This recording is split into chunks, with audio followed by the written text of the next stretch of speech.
Tom, how you doing today? Not the smartest guys in the room. We are going to talk about, is the customer always right? Could that be possible? Could somebody always be right? I did want to confirm with you, Tom. Last week I mentioned I think in show and tell, I mentioned at some point, I mentioned hernias on my body. Went to the doctor the other day. He said, I've seen one, I've seen two, I've never seen three. So he says I need to go and get my stomach sewn back together and then fix the hernias too. So that's what we got going on. Wow. I mean, yeah, how you get, I don't know, like something special going on with Dominick Domasky that you managed to get. Not only did you surprised me when you dropped the 3 hernias thing last week, and I was like, what?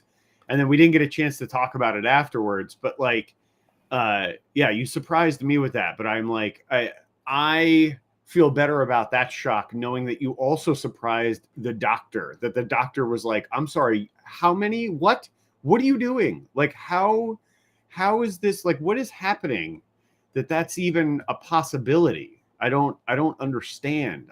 I'm confused. I'm flummoxed. I'm babbling. Like, what? How do you what?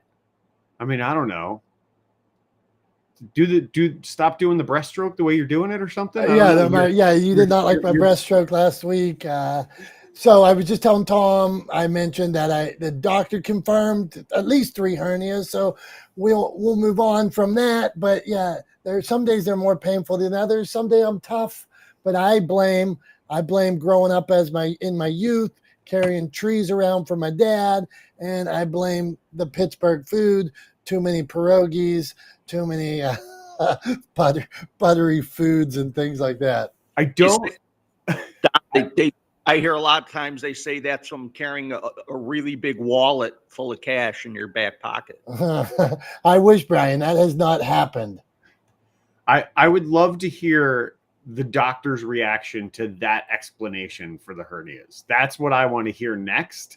Is I want to hear you. I want you to come back and tell us that you shared your theory that you've eaten too many pierogies and carried too many trees, and those 2 things are the main contributing factors to your hernias. And I just want to hear like what his reaction was. Well, so I did tell him that, and then I also asked him. Sometimes they put in mesh when they fix hernias, and I had one rupture one time. They didn't put mesh in. I have mesh, blah, blah, blah. So now my plan is, I asked the doctor, I said, you think they could do like double mesh and make me like Wolverine, get some like extra abs in there and stuff like that? Imagine how sweet I would look if they just threw a bunch of abs in on top of the mesh that they're putting in. So you're basically like, you were asking the doctor to do the equivalent of you like go to the grocery store and you buy a watermelon and you ask them to like double bag it. Like, basically that's what you're asking him to do. You are correct. Why not? Okay, let's get into this. Not the smartest guys in the room. We're going to talk today. Is the customer always right?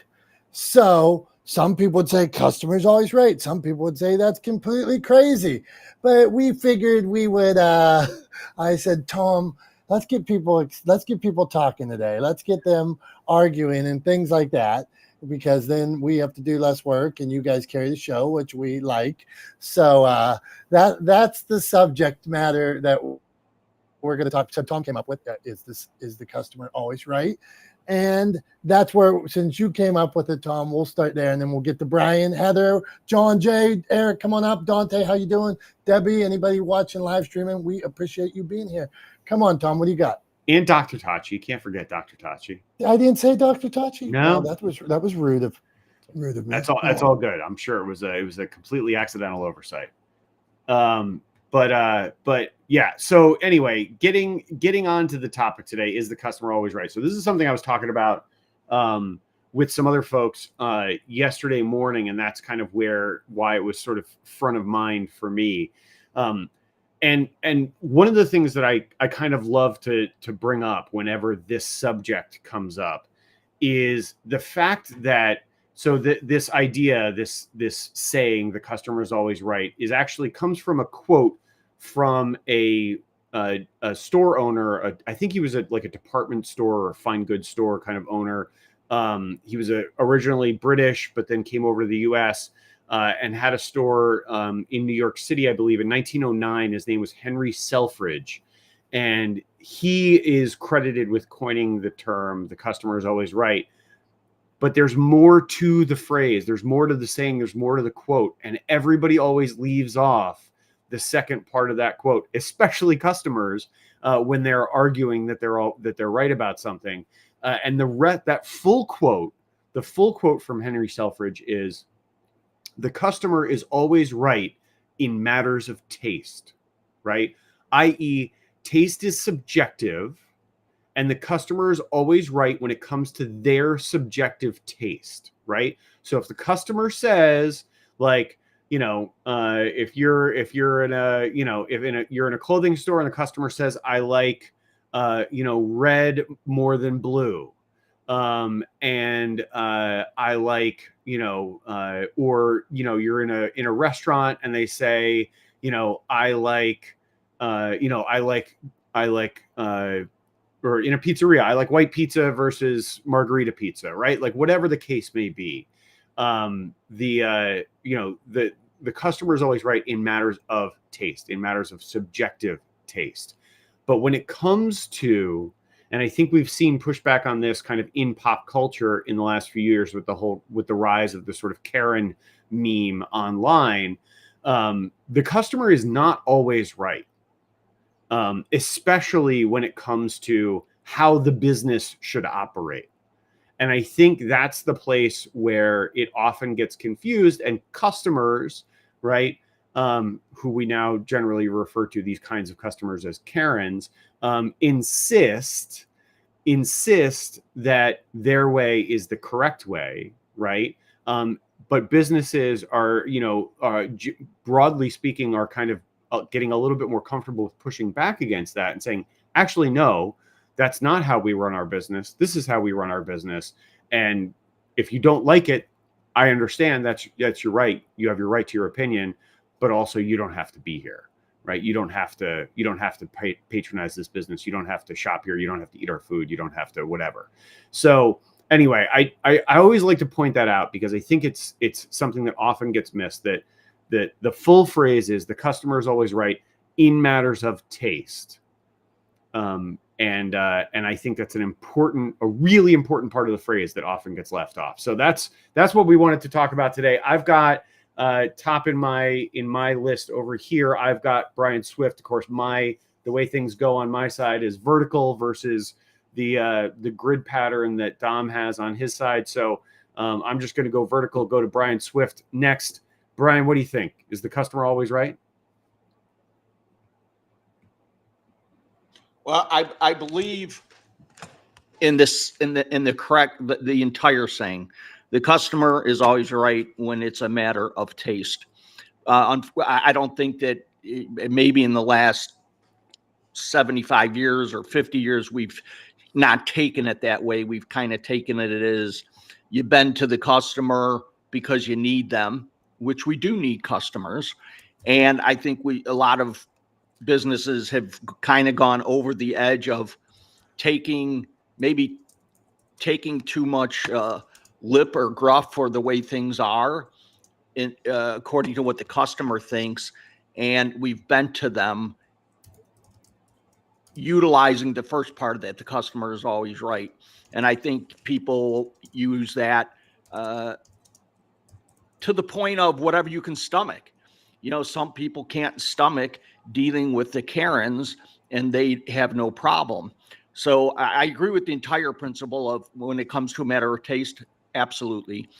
I think it's good that at some point it's your business and you at some point have to have a point in which you say, no, you are incorrect, or no, this is the way we've run the business and whatnot. So I would say, no, the customer is not always right unless it involves taste.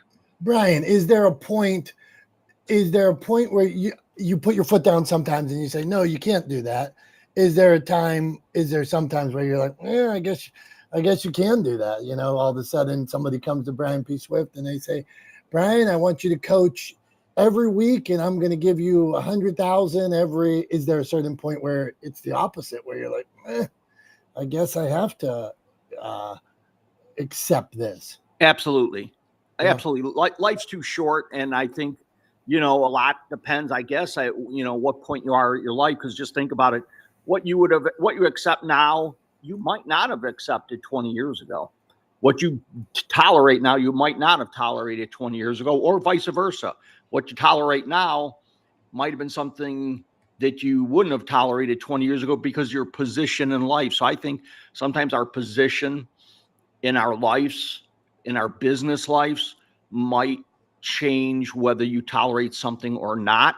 And again, I guess it depends on how much you're willing to stomach and swallow. I think is maybe as we get older, that I have found with myself and many people I know, they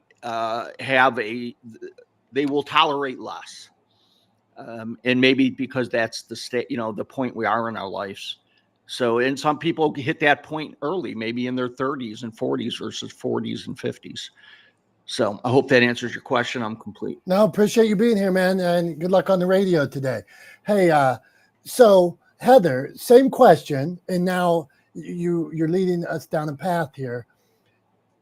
If the customer is not always right, which I guess that's a broad question. So we're kind of agreeing on that. Where do we draw the line, Heather? What do you think?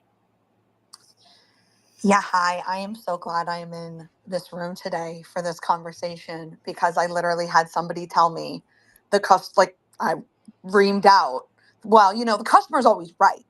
And I'm just like, and during that time it was Mercury retrograde. So I was like, now's the time to just shut my mouth. And I just shut my mouth and I took it. But the thing is, the customer is not always right, especially in social media, because everybody thinks because they use social media, they understand social media, and because but I'm just so glad that I now learned the whole entire quote about the customer is always right, but only in good taste, or in taste, or whatever. I absolutely love that. It makes me feel a little bit validated, actually. And I'm like, okay, you know what? Like, yeah, the customer is not always right. Recently there was a restaurant in my state here, and they just posted a viral post about how the customer is not always right, because they had some really, really, really rude and racist customers that were like leaving the servers in tears. And so they had to come to social media and make a statement, because it got so bad that the cops had to be called. And no, the customer is not always right. And that's where you have to take a stand. It's like the paradox of tolerance. And the paradox of tolerance is like, if you're going to be so tolerant to somebody who is so intolerant, then their intolerance is going to wipe you out, because you're so tolerant of their mistreatment that you are going to be so tolerant that you're just walked all over. You're a doormat at that point. So when it draws, you should draw a line when people's feelings are getting hurt. I'm sorry, I'm going to say that, but and when there's friction, and I just think that people need to stand up for themselves a little bit more, because the customer is not always right. And there is a lot of, people feel very entitled these days. And so, that air of entitlement makes it and emboldens the customer to say, yes, I am always right, but they're really not. And I think people should stand up for themselves a little more. So love this. Thank you so much for this conversation. Thank you, Heather. Good stuff. And that was did you use the term paradox of tolerance? Was that that was quite a phrase? Yes, the paradox of tolerance. So Okay. it's basically, it's like, they coined the phrase, I think, during Nazi Germany, where it's like people became so tolerant of the intolerance that was brought forth during that time that people like it basically they shut up, they didn't speak up, they didn't stand up, and because they were so tolerant that it got wiped out. So it's the paradox of tolerance. Like, are you going to be so intolerant? You're going to be so tolerant to somebody who is and accepting of somebody who is so intolerant of you that they want to destroy you? You're not going to stand up. You're going to be tolerant of that? No. So it's the paradox of tolerance. It's like a whole, go look it up. It's a great read. So yeah, thanks.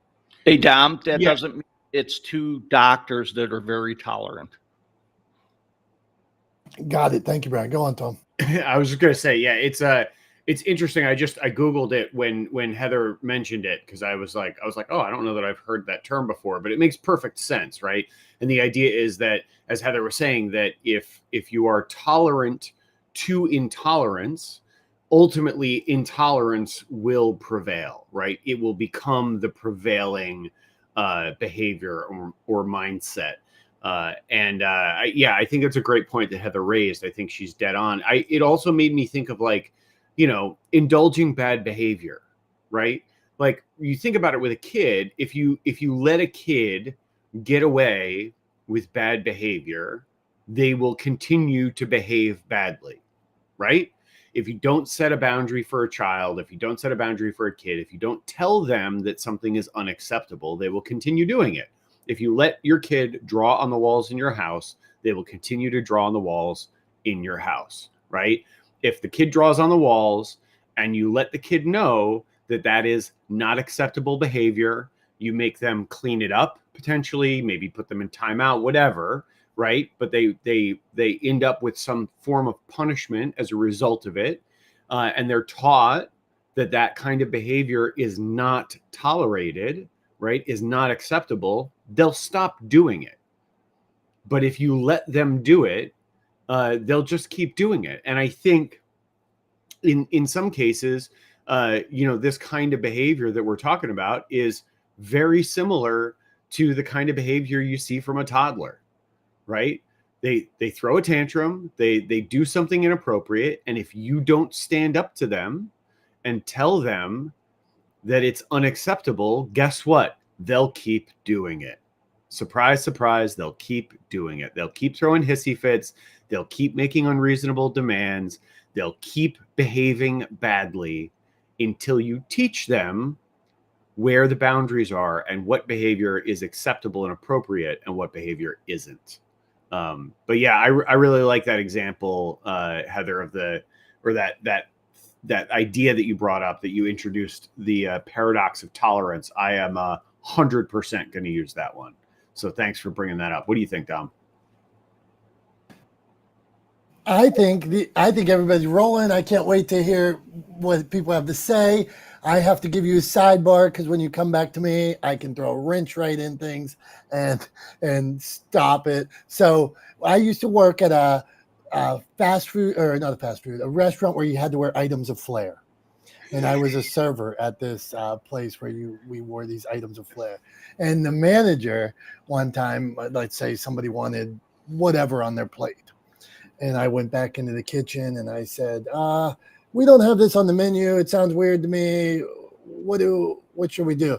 The manager said, if the customer wants shit on a plate, that's what we will give them. And they were willing to run over to like a local, the Giant Eagle that was right across the parking lot, and get whatever to make the sale. So it's weird because that was a matter of taste, but it was wrong because on one hand, like, they were going to get junk on a plate that's a representation of them, but it's a matter of taste. So I just thought I would give a weird little sidebar into you. So there you go, Tom. I mean, I like it. I think the manager was wrong to do that. Personally, I 100% disagree with that. Yeah, but it's weird because that's taste in a different way, Tom. It was actually the person's taste. So okay, come on, let's go to John. John J. This got to get you excited. What do you think, John J? Somebody comes to John J, they're his client, and they say, John, I want to do it like this. I don't care about your experience. What do you think, John? A lot of times the answer, if it does not fit my needs or is too much effort, is no. And they can stop being customers. That's the end of story. And there's another great phrase that really relates to this, there is no accounting for taste. The implications, I'm reading what it says, the implication that everyone's personal preference is merely subjective opinion that cannot be right or wrong, so they should never, ever be argued about as if they were questions to be settled by reason or evidence. So for me to try to attack a matter of taste with logic is an exercise in futility on my own. So some people, they're just going to not be customers. That's the end of the story. And life is too short to put up with difficult. I'm going to say it right now. Life is too short to put up with Karens. Whether it be right, partially right, or wrong, unacceptable behavior is unacceptable behavior, and I'm not going to tolerate it. I'm too old for that nonsense. Last thing I'm going to say is I'm going to be a guest on Brian Swift's show on the radio show on WJOL this afternoon. All things inspirational, and I cannot wait. It's going to be a great conversation with a truly inspiring man. So, again, I love the quote, the customer is always right in matters of taste. The customer is not always right, and I tend to lean more towards the employee is the one I need to take care of because they're the ones who service my customers. In that case, it'd be me. So if a customer, a radio station, or an advertiser sponsor becomes too difficult, too demanding, and wants to change things, that's the end of the relationship. End of story. John, appreciate you, man. I live in that same world where if my mission is share inspiration, share positivity, share smiles, and then if something gets too far away from the mission of my brand, where I think could hurt other people that are part of my brand, where let's say I have other authors like Debbie speaks about domestic abuse awareness. So I don't want to support content that talks about that would support this or be careless in another way. So I'm always focused on the whole rather than one individual that might go off and do something that doesn't represent everybody in a positive light. So, all right, not the smartest guys in the room. Tom, we got all kinds of comments on LinkedIn. You got work to do. Go on. Yeah. I was gonna say actually, like I am wholly unsurprised by John's answer to that question. I think if there's anything we all know and appreciate about John, he will say it like it is. He is no nonsense, and I had very little doubt in my mind that John was going to say that if people want to, that he has no tolerance for Karens, and that if people want to push back, they can just not be customers inappropriately or make unreasonable requests of him. May I point out, Tom? Yes. That, and John, you can answer. You and Tom, John and Tom have like a bromance lately. Like, see, like a year ago they didn't agree. Now it's bromance. And by the way, we figured out what caused your hernias. It was all the flair you wore years ago at the restaurant. Yeah, probably. So, John, you want to answer about this bromance? No, I don't. Look, we are like-minded in many ways, and we are able to disagree about certain things, and that's okay. I think the most important thing is we treat each other with a level of respect. We can disagree, but not be disagreeable. And that's something I struggle with. There are times where I want to say not only no, but hell no. And I have to measure what I say. I can't speak for Tom. I don't know there's a bromance. I think people see conflict from time to time, and that's good. That creates engagement. That creates a little drama. But he's got his life, I have my life, and we cross in many things. It's like we overlap in many things, and we disagree wholeheartedly in other things, and that's all right. Yeah, I agree with John. I think it's I think there's a good level of mutual respect in the way that we treat each other, and I think that's why we're able to kind of have these what I think are useful disagreements, right? Useful discussions on places where we disagree. And also, equally fruitful and useful discussions on things that we agree on. So I think it's because we treat each other with a level of respect, and we keep it civil, right? It never becomes an ad hominem attack. It's never a personal thing. And I think that's sort of crucial to being able to have that kind of discourse where sometimes we vehemently disagree, and both of us have never been shy about saying when we disagree with each other. But again, it's always done respectfully. So yeah, I think that's crucial. To your point, Dom, that you mentioned, and I kind of steamrolled over. Let's get back to that. We have a few comments on LinkedIn. Obviously, this is not the smartest guys in the room. We stream this all over the internet, so we use Clubhouse as the sort of platform to bring this group of amazing people together to be able to speak about the topics that we talk about every week. But we live stream on YouTube and Facebook and LinkedIn and Twitch. So we have some comments coming in on LinkedIn. We have one from Larry, who's excited about the paradox of tolerance, just like I was. He threw an exclamation point on the end of that one, and said, yeah, some people use fear and other negative incentive tools to force tolerance. But over time, what happens is people normalize negativity and accept it as a part of life. And it's difficult to break out of that cycle. So I think that was a point well made. And then the other comment that we got on LinkedIn was from Curtis, I think over on Dom's page there.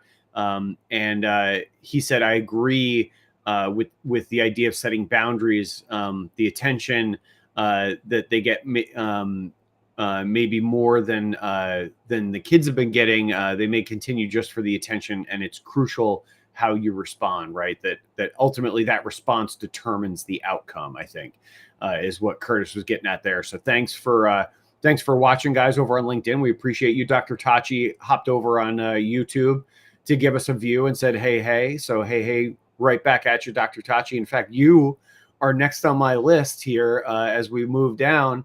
You're right behind John Jay. So what do you think about the customer is always right? And by the way, to answer your question that you put in the chat on Clubhouse, Henry Selfridge, who's credited with that quote, the customer is always right in matters of taste, is the same Henry Selfridge that founded Selfridges in London.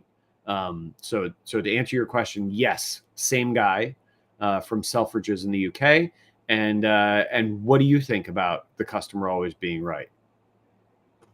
Good morning. Nope. I think the customer is right in terms of matters of taste. I never heard the whole thing before, so that's great. And as everybody was saying, taste is so subjective. But the thing is, people think they know, which is interesting. Going back to, I think it was, Heather's comment about social media. Often people are so loud and wrong about matters they know nothing about. The whole thing is you would not have come here, or you would not have enlisted my help if you knew, because you would do it yourself.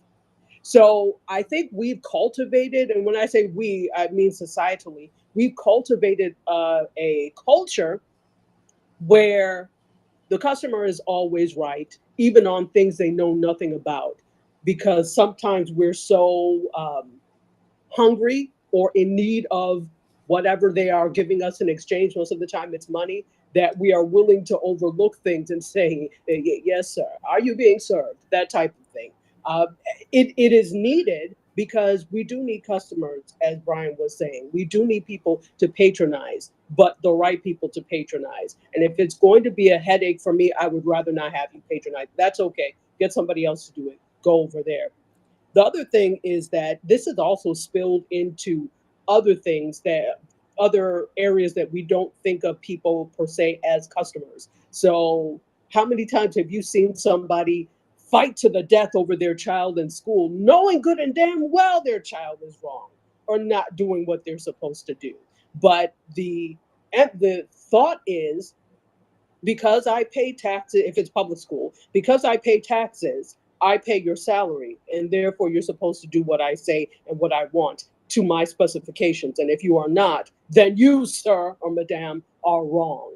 And so we've taken that into other fields as well, away from just the typical customer service type of things. And then finally, I also wanted to say that people sometimes and often take the ability to pay as a license to do whatever the hell they like. So simply because I have the money to pay for these things, I am right, right? So there's this equating of money or having the ability to pay or having a certain status as things should go my way because I have the money to pay or because I am the head of XYZ. Do you know who I am? Do you know who my family is? Frankly, I don't give a damn. So we've cultivated that and we've allowed it to be okay because the rest of us have the need for this money. So sometimes we allow any type of treatment, and it doesn't just affect you. When you allow any type of treatment, say in your restaurant, that means that anywhere this person goes, any other type of restaurant this person goes to, they do the same thing. And now you've affected me because you've allowed it in your restaurant or you've allowed it in your field. So they talk to you that way and treat you that way and want 10 million revisions for free. Now they think that is what happens every time they go to this same type of establishment. So that's what I have to say on that. A bunch of points, very well made there, Dr. Tachi. I don't really have anything to say other than I 100% agree that there is this idea that you see that, especially with the ability to pay, which is something that I hadn't really thought about in this context. But the idea that for people who have the ability to pay, they also feel that that ability to pay gives them control over what's right. And I think like ultimately when you get down to it, like the ability to pay gives them power, right? Determining power, and that determining power then kind of imbues them with the authority to become the arbiter of right or wrong, or the arbiter of the correct way to do something.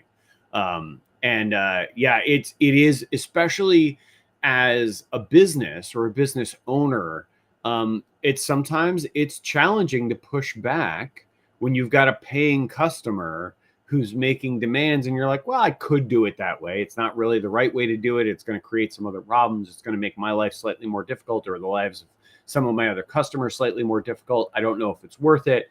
Sometimes as a business owner, it's difficult to look at that cash, right, sitting on the table metaphorically and say thanks, but no thanks. But I think it's important that we do when those kinds of situations arise, because that kind of behavior really, really should not be reinforced by allowing them to get away with it. So thanks for bringing that up. That's one place that I hadn't really thought about, one context I hadn't really thought about this in, and I think a really, really good point to think about. What do you think, Dom? Dr. Tachi was on fire. Dr. Tachi, I'm going to clip like 3 minutes of that and send it to you because you were on fire. Use it however you wish, man. I was like, I couldn't hit my likes and hearts fast enough. So well done there. I will say, as a publisher of books, to Dr. Tachi's point, some people just don't know. They don't know the work involved. They don't know how formatting works. They don't know how much time it takes to. So a lot of times people start rewriting at the end of the day, and just when the book's about to go, they decide to add chapters and paragraphs and all this stuff. And then sometimes I hate artificial deadlines, and they'll want to meet some deadline that we never talked about. And all of a sudden, this happens sometimes where somebody might start to treat my staff in a certain way because they are feeling, what do they say? Poor planning on your part does not constitute an emergency on my part. So somebody all of a sudden has a fictitious deadline. They want something to happen that can't happen, that we never talked about happening. And then they treat my team a certain way. I'm never going to accept it. So like, you want them to work on Saturday because you expect something to be there by Monday, but you didn't tell us till Friday. And now you're mad because that person's not working on your stuff on Saturday. Why would they be? And for you to expect it, no matter how much money you have, it's not going to happen. And then for you to voice that concern, that, these are the things where like, I'm calm, but you want to enrage me to think that now it's not just me. Now you're going down the road, down the line, and thinking these other people need to respond to your like senseless demands. Wow, that gets me upset. So May I add one more thing? I'm go on, sorry. Dr. Tachi. You've been all hearts, and Eric even gave you a chili pepper, whatever that means. We're coming to you next, Eric. I like Go chili peppers. Thank you. Okay. So to also extending on Heather's point, when it hurt the customer's not right, for example, when it hurt someone's feelings, also when it puts the public in danger. So if you think about the fact of somebody who has gone to a bar and they keep drinking and drinking and drinking, and then the bartender says, "Excuse me, haven't you had enough?" Simply because you can pay and buy out the whole bar does not mean they should serve you till you black out, because it is then a danger to you and then a public danger. So I think that also extends to when there's some sort of risk or danger involved. I rest. Dr. Tachi, thank you. And now we're to Eric, who gave a chili pepper when Dr. Tachi was talking. So first, I need to explain from Eric what a chili pepper means, and then go on. What are your thoughts, Eric? I was just feeling like too many flames, so maybe she's just too hot to handle the soup. Oh, there you go. Good one. Okay, go. Wear gloves, handle with caution, because and it's funny. So you said two things that make me think that maybe we live in parallel universes. Because when I started in real estate, I used to say, your poor planning does not become my emergency. And then to hear you say it back, I was like, that's a brilliant line. So I'm not sure where we stole it from each other, but we'll keep it as ours. And then working in publishing, I have been pushing this client up a hill. Like, it has been like I should have triple billed, knowing what I know now. And she was like, I love my cover. I love everything. I can't wait to show it to my daughter. 2 a.m. Don't release the book. Don't change. The cover is wrong. My daughter said, I'm like, why did you hire me if you have a daughter that can design covers? How many books is she? And it just was like, reminded me of my mother, who used to be an interior designer. She was like, yes, that will work, but it's going to be hard labor. And do you really want to go that way?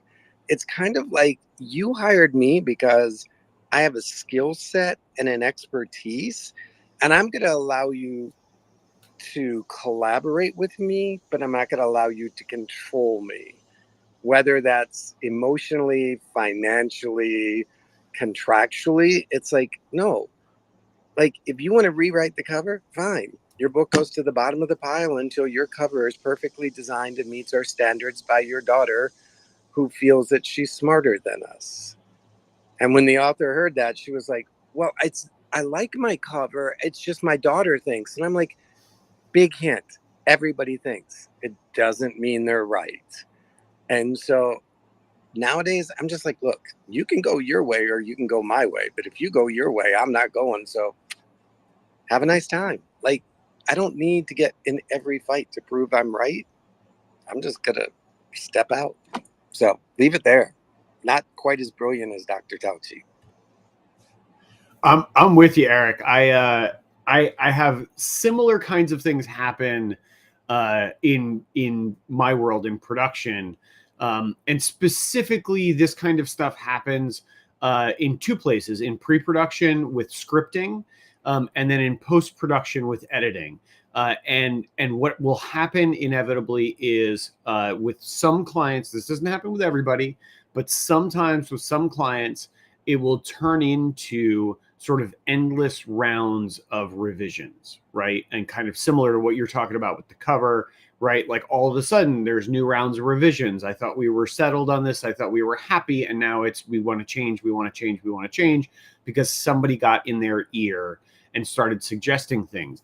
And the way I usually handle those kinds of clients is very straightforward. In my kind of standard agreement that I use with every client, it specifically says that for post-production services, we include 2 rounds of revisions. 2.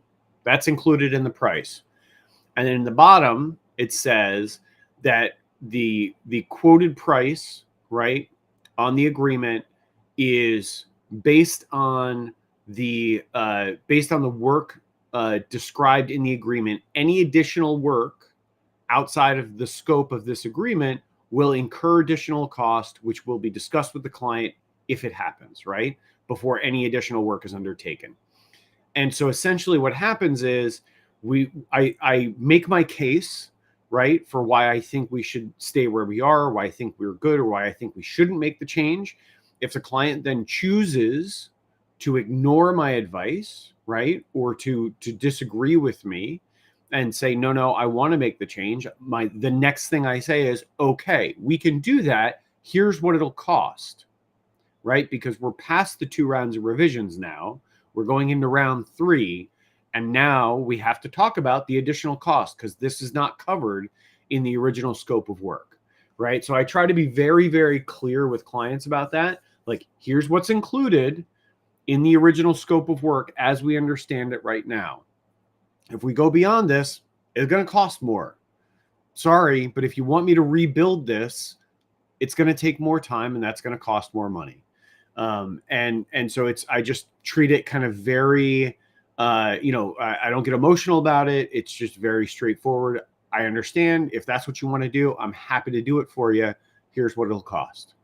And usually that results in one of 2 things. Either 1, I get more work and I make more money, which is okay, right? Or 2, they turn around and say, thanks, but no thanks. Let's leave it as it is. So yeah, I mean, that's the way I usually deal with clients like that is I try to be very clear about what's included in the scope of work to begin with. And then I just adhere to what we agreed on. I just hold their feet to that agreement. And if they don't like it, it's in black and white and they accepted the agreement and they already said yes. So sorry, no backsies, I guess. I don't say that. That would probably be unprofessional, but it's fun to say. It's fun to think. Sorry, buddy, no backsies. Anyway, what do you think, Dom?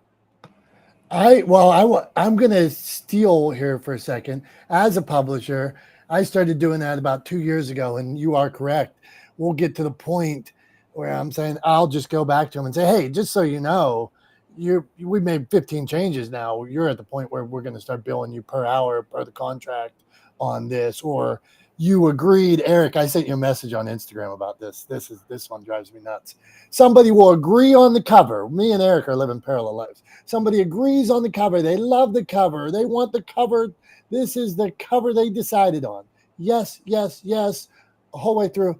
And then all of a sudden they'll be like, I talked to my daughter and she thinks the cover should be a picture of me. What? We never spoke about that the whole time. So you are absolutely getting billed because you said yes, yes, yes. We revised it. You agreed. And now, so Eric, parallel lives. What are your thoughts on that? The sad part is it was the daughter that threw them. And the funny thing, and sometimes you just have to take a walk because the daughter's like, I don't think it reflects your story. And I said, did you send her the galley cut? How did she read the book? She goes, no, she hasn't read it. And I'm like, oh. So it's an unsubstantiated comment that you're chasing down the rabbit hole. And the worst part is this is a client that gives away power to everybody in the room. And so this has been like the 5th time. And finally, I just said, look, you do what you want. I'll hear when you're done. We'll put you back on the list. At some point, you got to pay the price for trying to be right all the time, Miss Customer. And this may be the one time. So, yes, Dominick, you and I will probably just call each other in the middle of the afternoon, clink glasses, and move through the rest of the day. I feel like it might be too on the nose, Eric, but can you please tell me that the story is about her giving away power? No, that's the irony. The irony is the whole book is about her learning to reclaim her voice and her power. And I'm just sitting there as she's telling me this thinking, did we not just write 53,000 words on finding your voice, claiming your voice, owning your voice, protecting your I'm feeling like maybe you should go back and read your own book before you make this decision. You know what? That's almost better. That's almost better. I feel like you could absolutely just turn around and be like, you know what? Whatever decision you want to make is fine by me. It's your story. It's your book. But here's my suggestion. Just go ahead and reread it real quick and then tell me what you want to do. Right? I mean, yeah, it's almost better. The irony is almost better than it being on the nose. But yeah, oh man, what a wild roller coaster that is. Dom, it is 10:17. It is show and tell. Are you ready for show and tell? Should we go to Jason first, or? Well, let's not rush Jason. I got a show and tell right over here. Okay, we'll you got give Jason, one. Okay, cool. I got his. Okay, so I will start telling his show and tell. So, John Jay, when I met John Jay in person, John said he gave me the best compliment. He said, "You're bigger than I expected." So that, John, thank you. I will live like I was. Jim, my buddy Jim Ajay down there, his brother came home from California the other day, and he said something about my hair, and I was like, damn, the only thing left was if somebody said I was tanner. So here is today's show and tell. I don't talk about this much, but I'm super proud. I played college basketball. I played at Pitt Greensburg, a branch campus of Pitt Greensburg. So today I'm pulling out my jersey that my buddy bought for me, Pitt Greensburg jersey. And I was never, this is the story I want to tell you. I was never the best player. I was never the purest shooter. I was never the most athletic person. I felt all those, but I played hard. I gave it my best, and probably a lot of the hernias and body things that are happening to me today are because of that. But I'm proud looking back that I did give it my all. I know when I went out and played at that level, I gave it everything I had. And that's all you can do in a lot of ways. You might not be the most talented, you might not be able to jump the highest, but at the end of the day, if you know you gave it your best, and for the 2 years that I played, that's what I did. I gave it my best. And so 30 years later, I can be proud. And I see, like, I go watch games and I see people like dunking and jumping and all these things that I was not able to do. And I'm like, damn, I was able to compete for a while. So Tom, number 13, that's my show and tell. And I picked number 13 because in life, you make your own luck. So I was never afraid to wear number 13. There you go, brother. Nice. I like it. It's one of those things I kind of like. I wanted to play lacrosse in college. And unfortunately, I ended up getting a knee injury my senior year in high school playing football, and then which led to a knee surgery in the spring of my senior year, which meant that I missed my senior season, et cetera, et cetera. I didn't end up playing any sports, and I ended up kind of out of athletics for 20 years, basically, until I kind of started getting back into things right before I turned 40. And now I'm a lunatic and I do Ironman races like a crazy person. But yeah, no, I very much appreciate that. And I think it is one of those things that, there are always times where things outside of your control, contribute to your performance. Right. And so like, I look at it from kind of through the lens that I see things in terms of endurance sports. And like, sometimes you go out for a race and the weather plays a role, right? Sometimes you go out for a race and you just have an off day, your stomach is off, right? Like things that you can't, even though you haven't changed, your diet or anything like that, things that you can't really control. Like we have better days than others, right? Some days are better than others. But I think the important thing that I always try to do is, regardless of the circumstances, is try to do the best I can in that moment. Right. And I think that's the key part of that, kind of similar to talking about is the customer is always right in matters of taste, is I try to do the best I can in that moment, right? On that day, on that course, is that the best performance that I can deliver?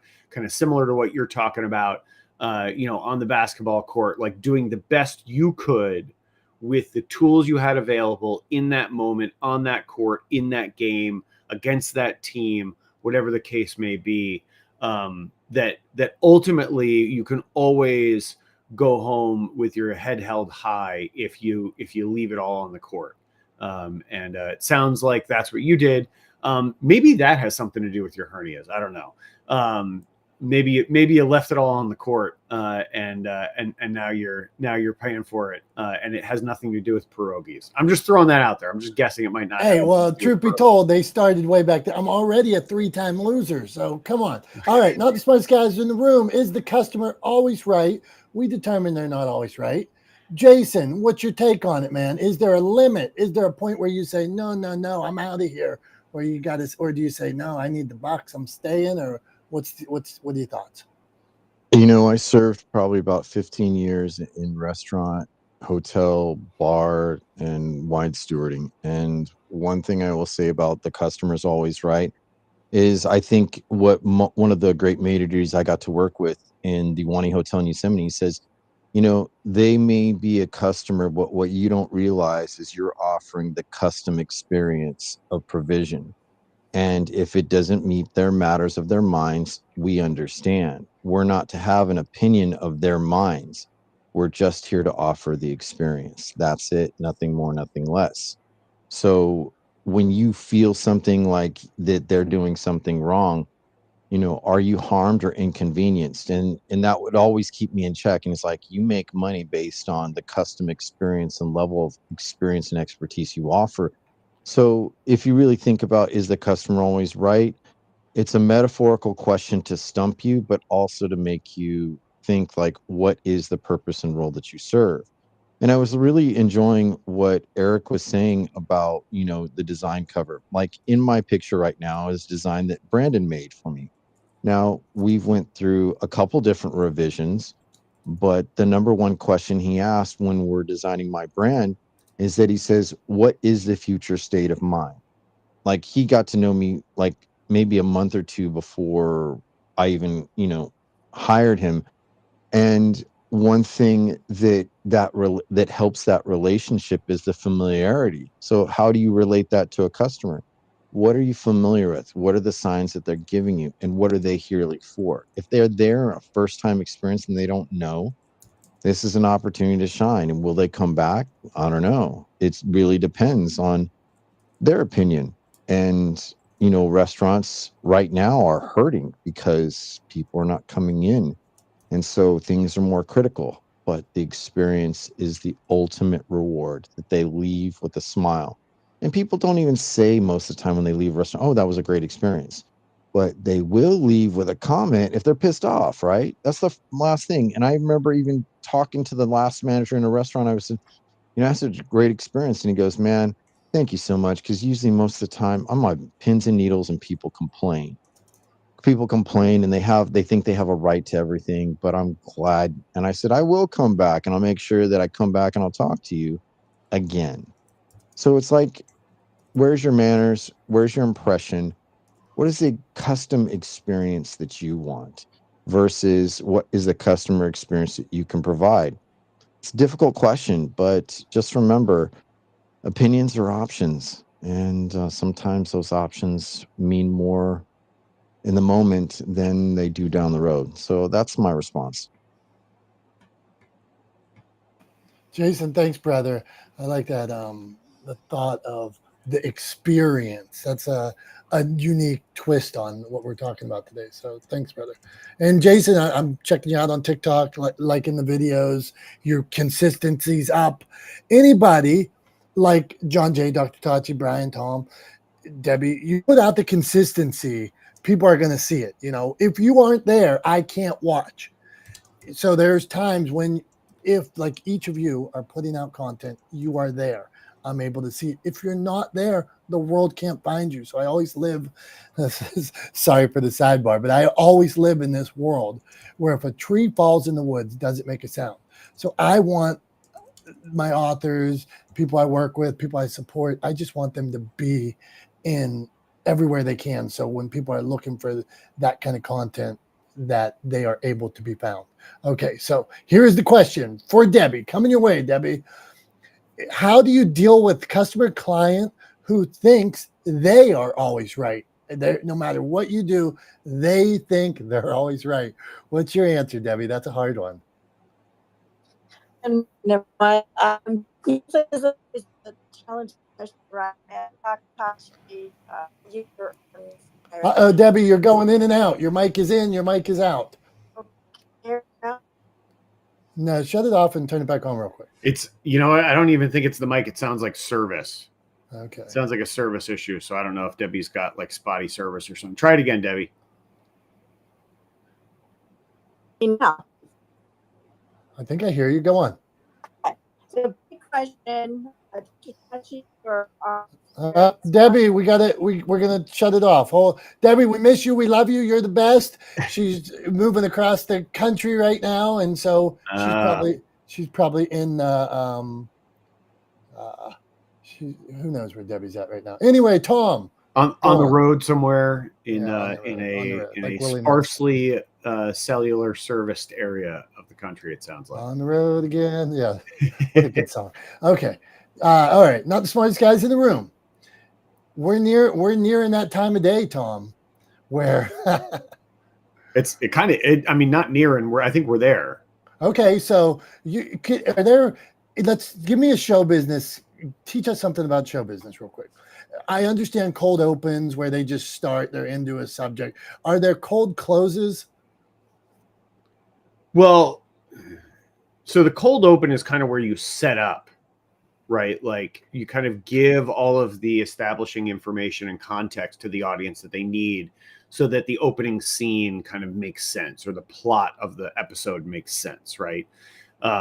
So the cold open is often used, the term cold open is often used interchangeably with another term called the pre-title tease, right? And the pre-title tease is sort of the segment that happens of a show before the opening credits that kind of set up the plot of that episode, right?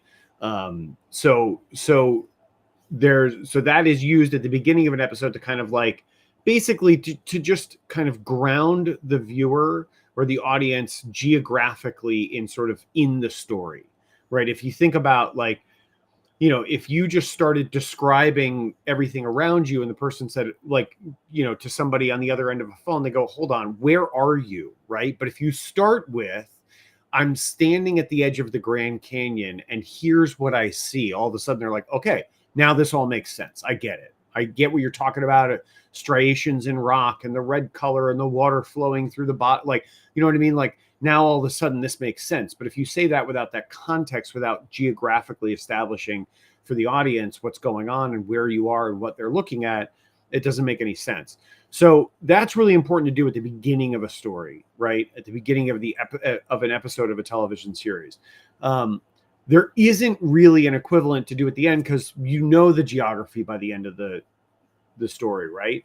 So from a series perspective, I think the closest thing that you could get to what you're talking about would be ending on a cliffhanger, right? And we've all heard of that term before, right? Ending on a cliffhanger. And the idea there is you want to leave the audience wanting more, right? You want to leave the audience always wanting to know what happens next.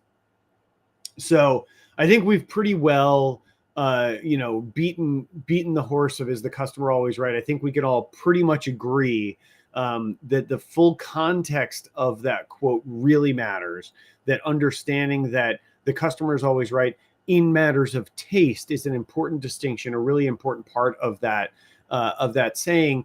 And you know, that basically, yeah, you can be right when it comes to a matter of subjective taste, because that's your opinion, right? And it's not a fact. It can't be argued as a fact.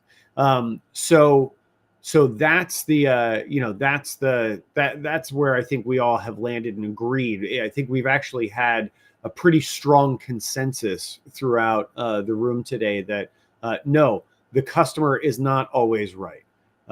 Period. End of story. customers are often wrong, especially when it comes to how you should run your business. So just remember that full phrase.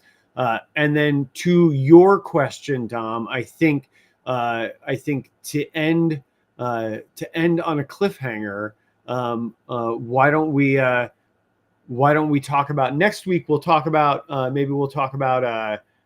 podcast sponsorship deals. Maybe that's something we can talk about. But also, we can look forward to hearing an update on whether or not you're double meshing yourself. So there's something we can all look forward to. We can also check in to see how tan you are next week, right? We can check in to see how lustrous your hair looks. We can check in to see if you are bigger in person than we expect you to be. And we can check in to see what the topic of conversation is next week on Not the Smartest Guys in the Room. That's all I got for today. Thank you all for being here so much. We really appreciate you guys. We love you guys. You guys are the reason why we do this show. So thanks once again for being here. We will see you guys next week at 9:30 a.m. Eastern on Not the Smartest Guys in the Room. Until then, I'm Tom for Dom. Have a great rest of your week. Have a great weekend. We love you guys. We appreciate you guys. And we'll see you soon. Bye-bye.